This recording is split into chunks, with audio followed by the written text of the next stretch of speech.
¿Qué tal? Soy Manu Moreu, soy neuroradiólogo intervencionista en el Hospital Clínico San Carlos.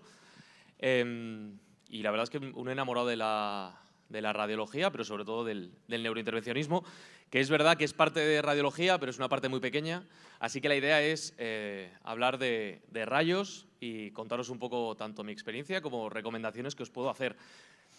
No va a haber presentación, porque creo que ya llevaréis unas cuantas presentaciones encima. Entonces vamos a hacerlo interactivo. Empiezo yo a hablar, pero la idea es que vayáis haciendo preguntas y las vayamos contestando poco a poco. ¿Os parece bien?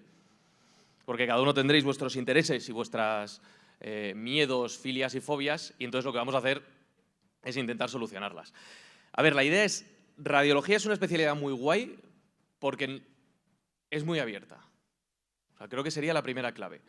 Que caigáis en la cuenta de que es una especialidad que te va a permitir estar en contacto con el traumatólogo y con el cardiólogo, ¿vale? O sea, tanto en la imagen cardíaca con resonancia con TAC, como la parte del diagnóstico de tumores con resonancia magnética para hueso o demás. Entonces, yo creo que esa es una de las primeras claves, que tengáis en mente que al final es una especialidad que no te cierra nada, sino que tú la haces, son 4 años de tu vida y luego te vas a poder dedicar fundamentalmente a una de esas partes a lo largo de tu vida profesional.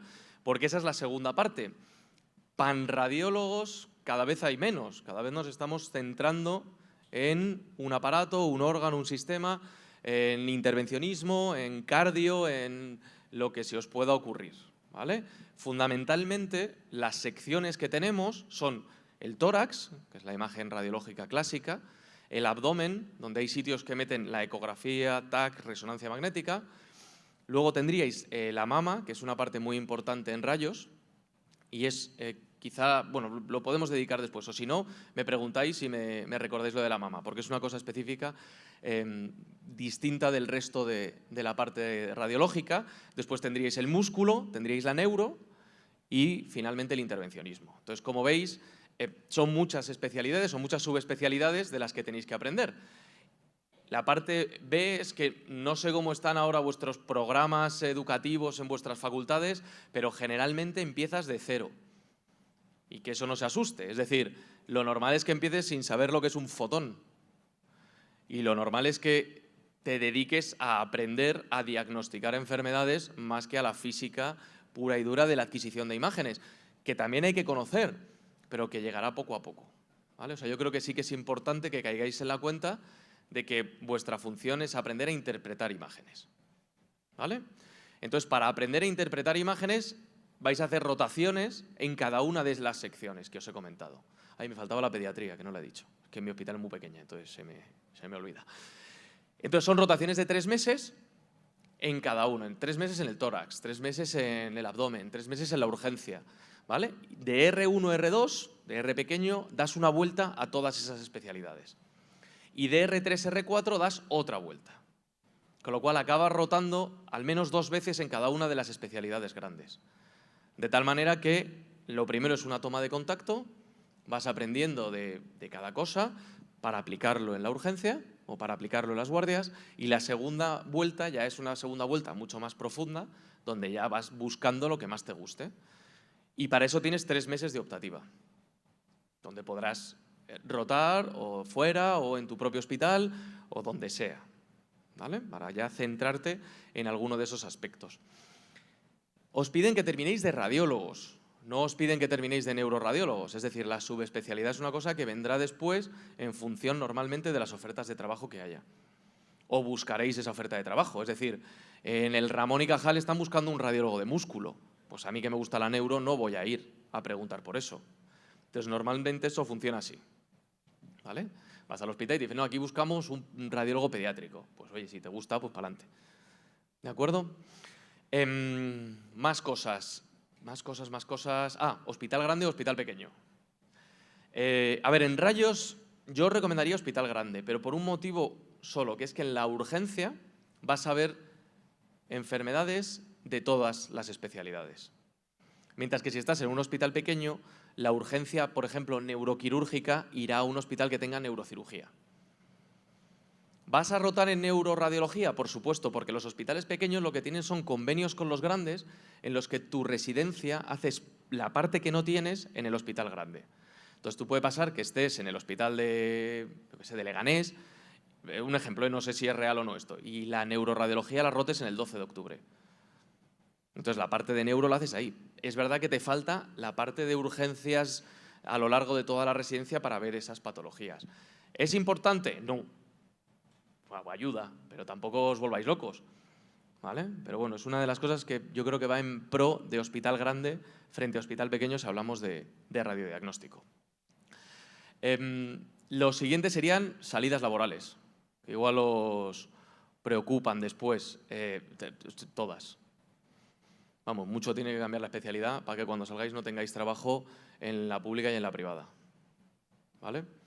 Cada vez hay más teleradiología.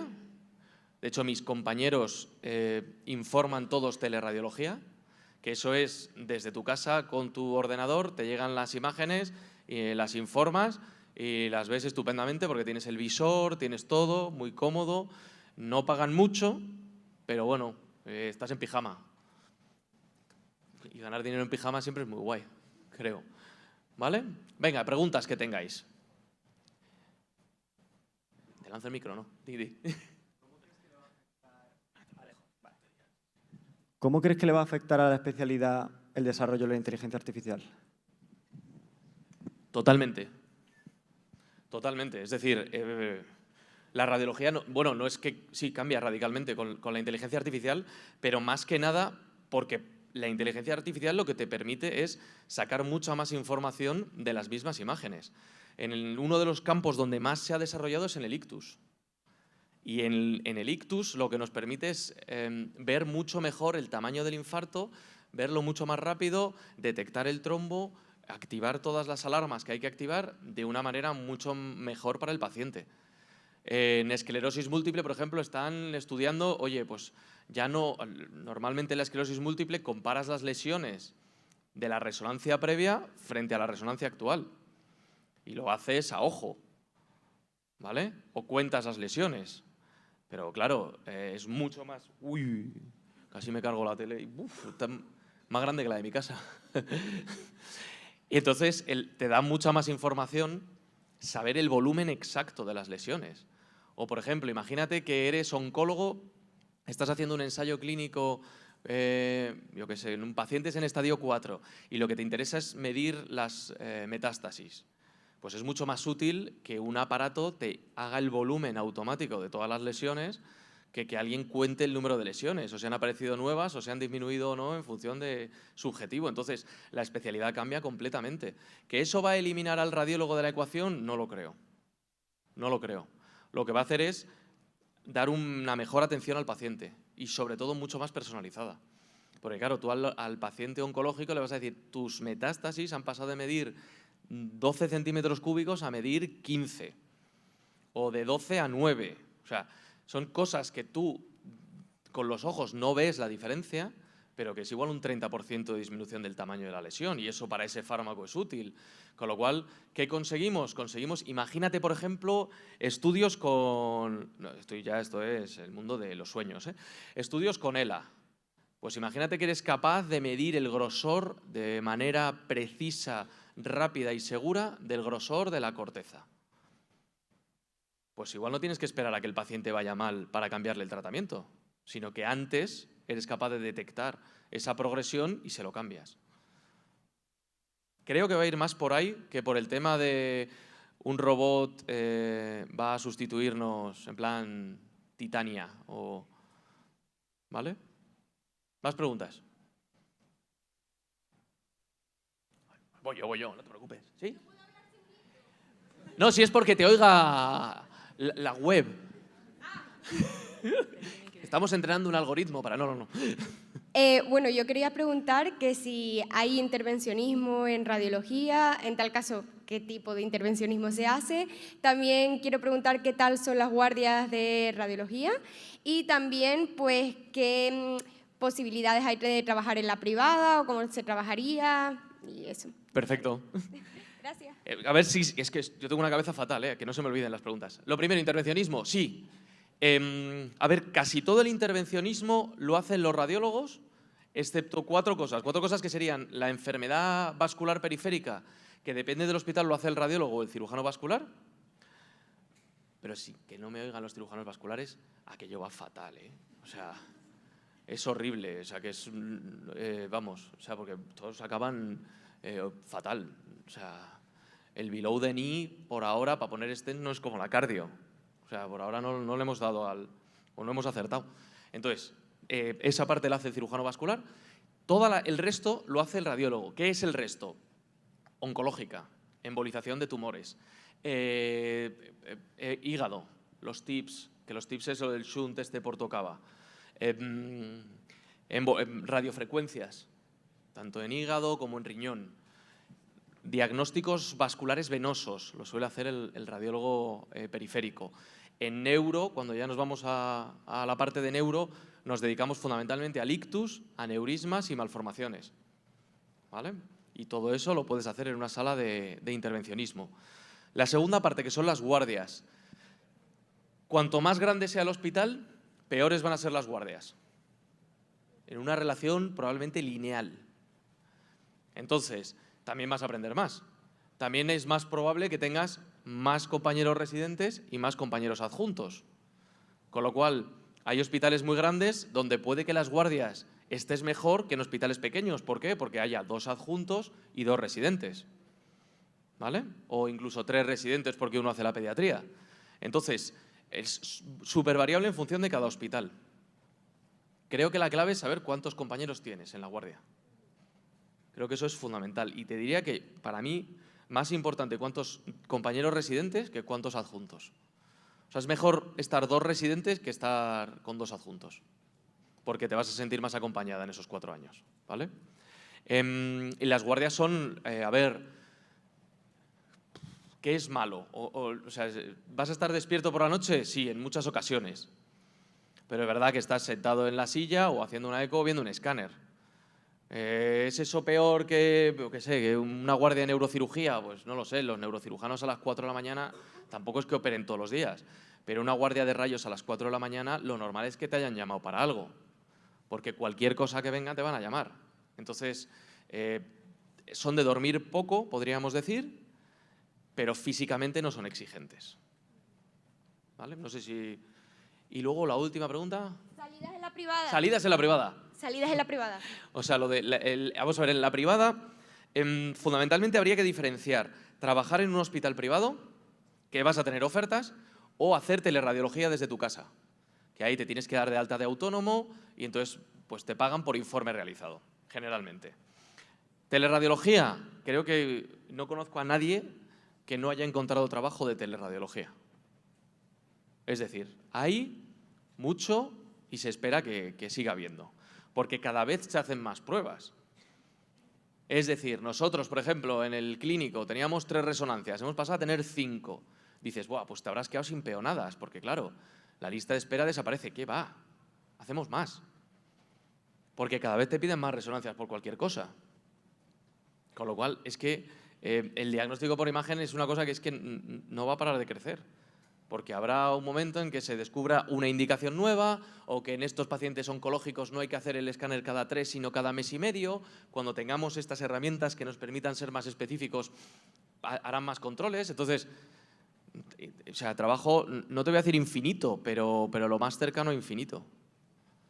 Sí, sin duda, vamos. Que no conozco radiólogos en paro, de manera no elegida. De hecho, sí que conozco radiólogos que trabajan 6 meses al año, luego se van al paro y viven, y viajan y no sé qué. Podría ser nómada digital, siendo radiólogo. Siempre lo he pensado, digo. Pregunta. ¿Cómo o sea, porque ya has dicho antes que una vez haces adjunto, un poco te superespecializas ya en cada cosa, pero ¿cómo se lleva durante la residencia y un poco los primeros años el tener que estar pues sabiendo de todo? ¿Es factible? ¿O ayudáis de atlas? Porque es verdad que hay tantísima anatomía, tantísimas cosas. Pasas de un sitio, te preguntan de la cabeza, te preguntan de lo que sea. ¿Cómo lleváis eso? Hay una página web que se llama Radiopedia, que lo sabe todo. Entonces, generalmente te vas a ser eso. Al final de la residencia, vas a poder cubrir sin ningún problema cualquier enfermedad, digamos, urgente que surja. Sin ningún problema, y estoy seguro al 100% de que eres capaz de hacerlo, de todo el cuerpo, sin problemas. Ya si te pones a valorar lesiones quísticas pancreáticas, pues claro, yo no me dedico a eso. Entonces, ¿qué pasa? Que tú has sabido describir imágenes radiológicas, con lo cual una vez que sabes lo que estás viendo, es mucho más sencillo buscar lo que puede ser.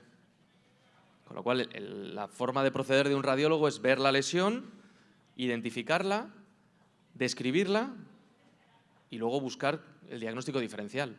Si te dedicas a eso, pues normalmente ves una lesión y dices, pues esto es no sé qué.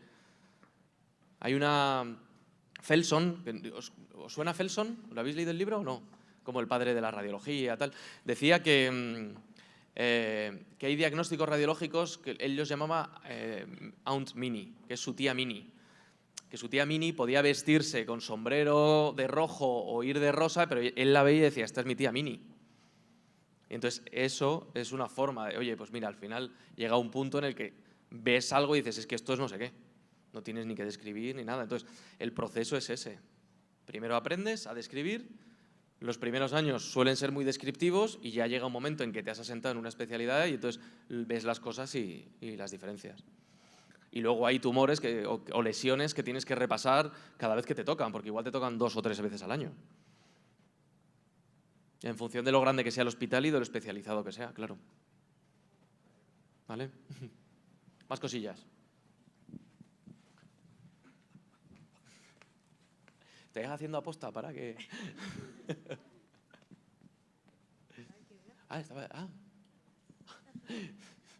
Buenas. Dime, no. Con respecto a la subespecialización de la radiología, si, por ejemplo, se hace la residencia en un hospital que no esté muy separado por sistemas o muy especializado, ¿después se puede llegar a subespecializarte sin problema o es mejor ir a un hospital directamente preparado? Sin ningún Sin ningún problema, ¿eh? Sin ningún problema. De hecho, tú lo que necesitas es formarte generalmente en radiología. Y después ya te subespecializarás sin problemas. Para eso que no os dé miedo, ¿eh? Okay. Vamos, ningún miedo. Mi pregunta es que, ¿qué crees que tiene Rayos para que mucha gente, después de hacer una primera especialidad, la coja? Que ganas dinero en pijama. No, a ver, es una especialidad, es desconocida en la carrera, es muy bonita, hay mucho trabajo. Entonces, es que esto tengo que intentar ser respetuoso, más que cómico. Entonces, yo tengo amigos, por ejemplo, que hicieron oncología, que es una especialidad muy dura, donde tienes que enfrentarte a cosas muy difíciles durante tu residencia y que aprendes mucho y acabas siendo un gran profesional. 5 años después, ¿qué es lo que obtienes? Obtienes un contrato de una beca, de un estudio que te pagan 1.000 euros al mes. Ostras. Y como eso te diría muchas especialidades que no os voy a nombrar porque me dejaría alguna fuera y entonces puede ser un problema. Os he puesto onco porque es la que más estudios tiene y la que más ensayos clínicos hace y la que más dinero maneja con esas cosas, ¿eh? O sea, no tengo nada contra los oncólogos y si queréis hacer onco, hacedla. Pero que cuando tú, después de una especialidad, te sales al mercado laboral por primera vez en 10 años de preparación y ves las ofertas que hay, pues hay mucha gente que dice, pues vuelvo a hacer una residencia, vuelvo a hacer el MIR y ¿qué hago ahora? Hago Rayos. ¿Por qué? Porque sé que va a haber trabajo, sé que es bonito porque lo he vivido en mi residencia y todos los especialistas han pasado por Rayos porque una de sus rotaciones es Rayos y entonces acaban descubriendo que, uno, físicamente no es tan exigente. Vas a tener trabajo, no te digo donde quieras, pero casi donde quieras. Hay privada por si luego quieres complementar en tu casa. ¿Qué es lo que le falta a la radiología que tienen el resto de especialidades? Yo creo que falta mucha investigación. Ahora que, pues, falta investigación fundamentalmente porque la gente no quiere hacer investigación, no porque esté prohibido. sí que requieren de rayos para cualquier ensayo clínico. Entonces, al final, si quieres estar en contacto con ensayos, vas a estar.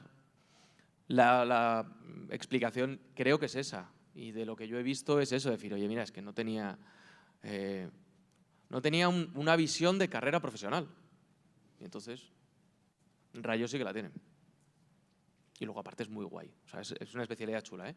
Porque cada 3 meses estás cambiando. No es, yo qué sé, hay especialidades que al final son tan pequeñitas que estás haciendo lo mismo los 5 años.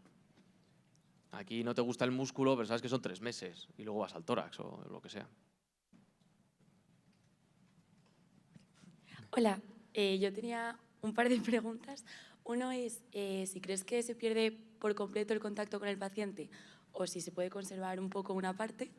Y luego otra, el tema del intervencionismo, ¿te empezarías a formar en la propia residencia y según el hospital si tiene o no va diferente o ya es un poco después? Te contesto, además, aprovechando para lo de la mama. Vale. La especialidad de rayos que más contacto tiene con el paciente son los que hacen mama. ¿Por qué? Porque hacen la mamografía, hacen la ecografía, hacen la biopsia. Entonces, tienen el manejo del viaje del paciente desde, oye, tengo un bulto, hasta te doy el diagnóstico. Entonces, existe esa opción de estar en contacto con pacientes. La más clara, sin duda, es la mama. La otra que puedes tener contacto con pacientes es el intervencionismo. Generalmente no llegas a tener consultas, o sea, yo no tengo consulta. A mí me refieren pacientes para hacer tratamientos endovasculares, les veo antes del procedimiento y les veo el día del procedimiento. No les sigo en el tiempo, ¿vale? Digo por contar un poco lo que hay. Pero sí que tengo compañeros que sí que tienen consulta y les siguen. Y ahí yo creo que es lo que te quieras involucrar tú dentro del intervencionismo. En el resto de la radiología, olvídate del paciente. Vamos, en ecografía porque tienes que estar ahí. Pero o sea, no le ves, no hablas con él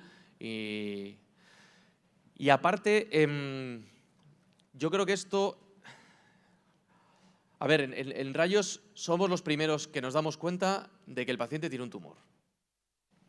¿Vale? Entonces, ¿quién le cuenta al paciente que tiene un tumor? ¿El médico que le ha estado viendo antes o un médico que ve por primera vez? Creo que por ese motivo no hay más contacto con el paciente. Al final tenemos que tener o damos un servicio muy técnico, muy preciso para ese diagnóstico y tú trabajas para los médicos. Y entonces tú hablas con los compañeros médicos. Tienes mucho más trato entre médicos que con pacientes. Entonces te tiene que gustar tratar médicos. Igual que en pediatría te tiene que gustar tratar madres, en rayos te tiene que gustar tratar con médicos, porque es lo que te va a tocar. Y lo otro era intervencionismo. A ver, o sea, no soy ejemplo porque yo estaba un poco… O sea, yo tenía muy claro que quería hacer neurointervencionismo desde el principio, desde vosotros ahora. Entonces busqué un hospital que tuviera neurointervencionismo, donde no había residentes mayores que quisieran hacer neurointervencionismo, para, digamos, desde R1 poder estar en contacto con el neurointervencionismo, y eso fue lo que hice. Pero esto es muy raro, no es lo normal. Lo normal es que tú empieces la residencia, lo descubras de R2, te guste de R3 y de R4 dediques tu rotación libre y algún tiempo más en intervencionismo. Si de verdad te gusta, yo lo digo a todos mis resis, tienes que involucrarte y tienes que decir, oye, yo quiero ir a las guardias, llámame cuando haya algo, o sea, estar un poco proactivo. Mi visión. Y cuando nosotros ahora somos un centro formador de fellows de neurointervencionismo, y es una cosa que yo sí que valoro mucho cuando viene alguien, que haya hecho cosas y que haya sobre todo sido proactivo a la hora de ir a guardias y demás. Porque es verdad que el principio del intervencionismo es difícil, porque claro, nadie te contrata porque no sabes hacer nada. Entonces tienes que buscar un sitio que te enseñe. Entonces es un círculo vicioso un poco tremendo. El micro. Gracias. ¿Lo del fellow es obligatorio para el intervencionismo? Estamos trabajando para que lo sea. Es decir, en neurointervencionismo ahora sí que se exige que cualquiera que quiera ser parte de la Sociedad Española de Neurointervencionismo haya hecho un fellow y haya hecho los 2 años de formación. ¿Eso quiere decir que te van a contratar con sueldo de residente? No, no, no. Tienes que hacer los 2 años de formación, pero hay hospitales que te pueden contratar de adjunto para esos 2 años. Pero los 2 años tienes que hacerlo. ¿Por qué? Porque una persona que acaba de formarse por un acuerdo que hay con la Sociedad de Neurología y de Neurocirugía, no puedes ir a abrir un sitio para tratar aneurismas, por ejemplo, si no tienes, no sé si son 5 o 10 años de experiencia. ¿Vale? Entonces, al final es intentar formar a la gente bien, adaptarnos a que su formación sea la mejor posible para que no se enfrenten a un paciente sin la experiencia suficiente con el riesgo que eso conlleva para el paciente. Y demostrado en ensayos clínicos que es peligroso, vamos. ¿Vale? En vascular periférico creo que van en la misma línea, también de formación, no sé si tanto. Pero en neurointervencionismo seguro que os tocará hacer un fellow. Por el chat nos preguntan sobre el intervencionismo en patología del sistema nervioso central. ¿Cómo es el camino hay que seguir? ¿Hay que hacer algún máster post-residencia? No, un máster no, un fellow. O sea, son 2 años de formación extra a partir de la residencia. Y cuando salgan las áreas de capacitación específica, estamos trabajando para que sea una de ellas. Que yo no sé si los cardiólogos os habrán hablado de las ACES.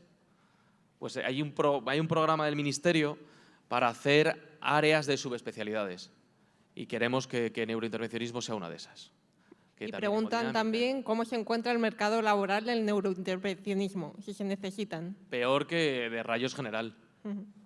Sí, o sea, yo te diría que no es tan fácil dedicarse al neurointervencionismo como a la radiología general.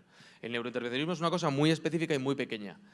Y lo que no sé es cómo va a estar dentro de 5 años o de 6 años que terminéis vosotros.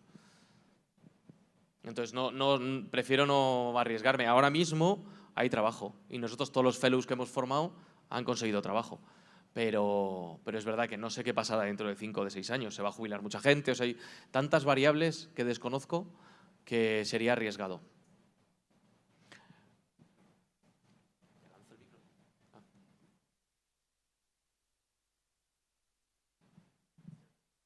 Yo quería preguntarte si el fellow y demás, has dicho que hay lugares que te contratan de adjunto, pero también existe la posibilidad de que no te contraten y que estés haciendo durante 2 años el fellow, o sea, me refiero, gratis, o sea, me refiero, sin sueldo. A ver, ahora mismo te diría que casi todos consiguen sueldo. Es verdad que ahora está mucho mejor que cuando me tocó a mí. ¿Vale? Si no es sueldo, es beca, porque tú al final legalmente tienes que tener contratado al fellow, de alguna manera, porque si no, no le cubre el seguro. Entonces, nosotros lo tenemos organizado, que es, digo, por contarte un ejemplo, que es el mío, vamos. Yo estoy intensificado. Eso quiere decir que yo consigo dinero de la industria farmacéutica para hacer investigación. Ese dinero va a la fundación del hospital, a mí me liberan del 50% de mi jornada y con ese 50% contratan el hospital a un adjunto para cubrir mi 50%. Entonces, eso es así es como tenemos contratados o contratadas a las fellows todavía. No sé cómo es en otros hospitales, hay sitios donde hay becarios, pero en general sí que se paga. Y cuando vengan las áreas de capacitación específica, la idea es que eso va remunerado de manera oficial. Hola. ¿Qué características cree que debe tener un residente de rayo? Muy buena. Yo creo que tiene que ser alguien con muchas ganas de aprender. Sería la clave. Más allá de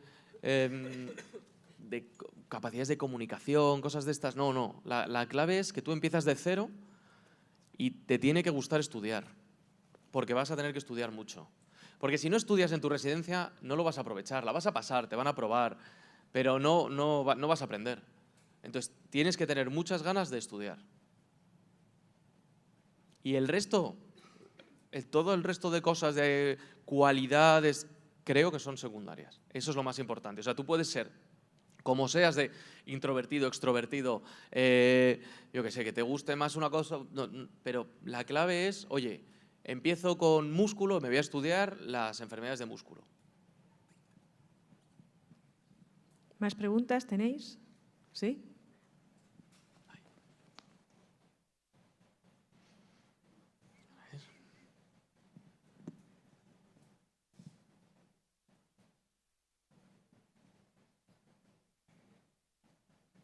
Bueno, luego decir, mientras acercan el micro, que las guardias de adjunto son muy buenas. Respecto a la exposición a la radiación, el tema de la seguridad, ¿cómo lo ves tú? Y sobre todo de cara a la mujer con la maternidad. ¿Cero? ¿De radiólogo general? No, intervencionista. Ah, vale. A lo de intervencionismo. De radiólogo general, 0.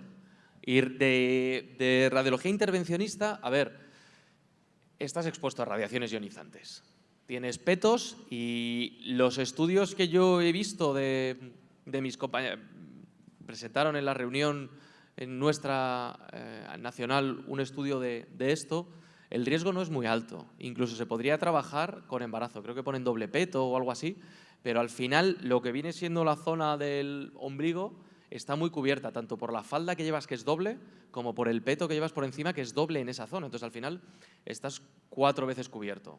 Es verdad que las radiaciones lo que tienen es que pueden producir fenómenos estocásticos. Eso quiere decir que son probabilísticos. Cada vez que entras estás comprando papeletas. Es verdad que probablemente son papeletas, no voy a decir para el euromillón, porque es algo más probable. Son papeletas para la lotería de Navidad. Que no toca, pero claro, o sea, te puede tocar. Con lo cual, generalmente se reacondiciona el puesto de trabajo durante el embarazo. Pero por un tema de miedo, más que por un tema de seguridad de que vaya a pasar algo. O un tema de miedo, no, perdón. Un tema de prudencia, es una palabra más razonable. Entonces, normalmente no suele haber problema. Para mí es una alegría que una compañera se quede embarazada. ¿No? O sea, que digo que... Otra pregunta. Tengo 4 hijos también, o sea que no... Yo quería preguntar sobre las subespecialidades. ¿Cómo de viable es que si tú empiezas a especializarte en algo cuando acaba la residencia, si ves que no es lo tuyo o que no termina de gustarte, cómo de viable es que si llevas 7 años dedicándote a musculoesquelético, que de repente empieces a dedicarte a intervencionismo o a... Sí, pero vamos, sin ningún problema.